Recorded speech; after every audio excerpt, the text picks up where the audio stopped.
guys, it's Sarah with Sarahlee Crochet. So I have been working on my 54 countries in West Africa granny square panel. So I've done the first 2 panels here, and I'm just joining them together. And the way I joined them together, and by the way, you can check my playlist under granny squares. It lists all of the granny squares. I found tutorials for all of them that I've used, and also my joining method, right? So I usually just put my hook through the first top stitches, like, let me say here. So with every end stitch, you have one at the top and a bottom, a top and a bottom.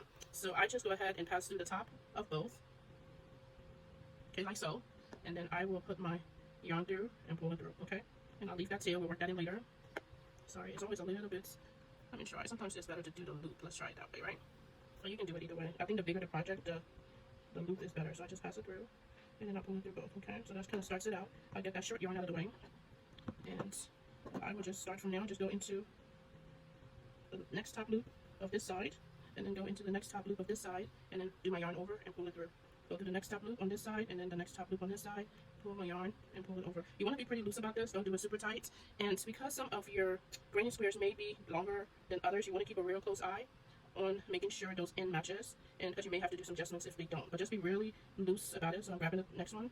Sorry, that's why I included the link to the tutorial of the lady that did it, so you can watch her. Okay, so I'm real loose about it. So I go in and get the first loop, top loop on this one, do a yarn over and pull it through. Top loop, do the yarn over and pull it through. And be super loose about it. Don't be overly tight, or it will cause your work to buckle. So just be real loosey-goosey about it, okay? I mean, if you want, you can grab both loops. That's totally up to you. But I just like to do both top loops. And it goes a little faster once you get started. I think getting started is usually the most complicated part. Okay, and you see how it looks? It just kind of blends in. So I'm always keeping an eye on this, because I always want this to join to match. So it is handmade, so sometimes they don't. And with all of the different granny squares, sometimes they don't always match up exactly. But you can still make it work and make it look like it does. So I'm just going in here, top loop, and being real loose about my stitch, guys.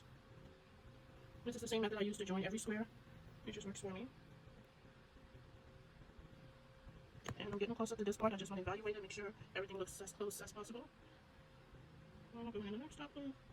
I like to keep my strand of yarn underneath, and then yarn over, pull it through. So grab the top loop here, grab the top loop there, yarn over, pull it through.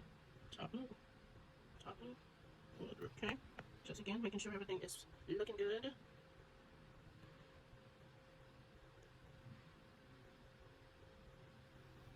Every now and then, sometimes you grab something else and you have to pull it all out. At least I stitch anyway. Top loop, yarn over. Okay, and I want this to match perfect, so I'm just making sure.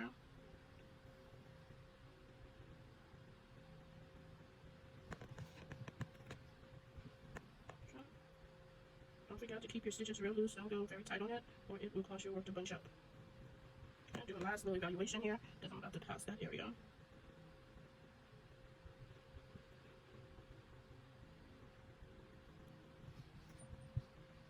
Okay, it looks pretty okay. And if you see here, like this one, I have to pay. Oh, it looks pretty good. I can just stretch it out. That's why you want to make sure you do your stitches super loose. I'm just cutting a straggler there, but yeah, make sure you do it super loose so that's it's not bunching up. And at times you may have to stretch it to make it work, so that's another reason to keep your stitches really, really loose. So yeah, you'll just keep doing this all the way to the ends, and I will come back when I'm at the end of this. It moves on a lot faster once you get started. The starting part is always, you want to get started right, and then from there you're pretty okay. But what I would say, just make sure you're keeping your stitches really loose. That makes a big difference. Look at this here. Okay, so you see what's going on with this side. This side is a little bit shorter. So what I do for that, because I want to decrease stitches on this side, because this side is, maybe about 2 or 3 stitches longer. So what I do is that I'll go into the same stitch, the same top stitch on this end, but I'll pull a new stitch on this end. So it's kind of reducing. So I'll go regular stitch for stitch. And then to decrease here, I would go into the same stitch I just did on this end, but then pull a new one on this end. That's why it really helps you keep your work really loose. And if you do that quite a bit ahead of time, it'll eventually match up. So I'll probably do it one more time. I'll go about 3 or 4, just regular matching stitches. Just do that a few times. And then I would go ahead and go into the same stitch I just did here, but then pull a brand new one from here. That would be decreasing on this side, so that it eventually all matches up. So there you go. I'll probably find a space to do it one more time. But right now I'm just going to match for about 2 more. And then I'm going to go into the same back stitch from this end, and then pull a new stitch from this one, and that'll just decrease. It's just a little way of getting everything matching without, making it not to match, I guess. Okay. And I'll see if I'm going to do it one more time at the end here, depending on how it looks. I think we look pretty good, but we'll see. So we're just doing 1 for 1 stitch now, decreasing. Yeah, so we'll just proceed.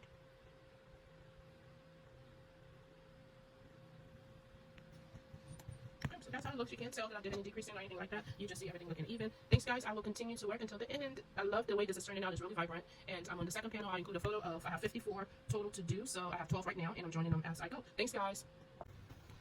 Okay guys, we are back, and I am working on the last few inches, so I think I can bring this in a little bit closer. So what you do is that if you see on the side of the stitch, there will always be a bottom right here and a top. So you have the top and this is the bottom. So we go grabbing the top on this right side. So what we do, we just go underneath the top like that. Okay, and then on this side is the same. There's a bottom and a top stitch. So we want to go on the top of this, and then our yarn is over here. We do a yarn over and pull it all through. Okay, so there we go, top, top, and then yarn over and pull it through. Top, top, yarn over and pull it through.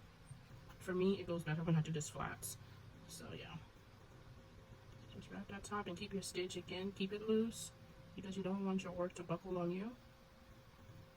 Try to match it the best way you can. Like you see right here, I can tell that this side is longer than this, right? So what I'm going to do is that I'm going to reduce a stitch on this side. So I'm going to grab the top on this one, but then I'm going to go for a stitch I've already worked. So I'm working into the same top I did the last one in and pull it through, and that just reduces it. So now I can just go in stitch for stitch, top, top, get in there and pull it through.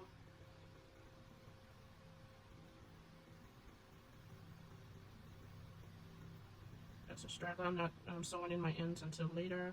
And then the last stitch here. Oops. Get the top stitch here, get the top stitch there, yarn over, and then I chain one. Okay, and I'm going to cut that off about 3 inches, okay? And this is how it looks like when it's all done. And we'll do this quite a bit more because we have a lot of panels that I still have to make, but we have 2 panels all done. These colors are beautiful and vibrant, and I'm also learning maps of Africa that I didn't even know. There's some countries that I had forgotten, so now I'm learning them, going through all of the maps and crocheting the colors as granny squares. Thanks guys, have a good rest of your day.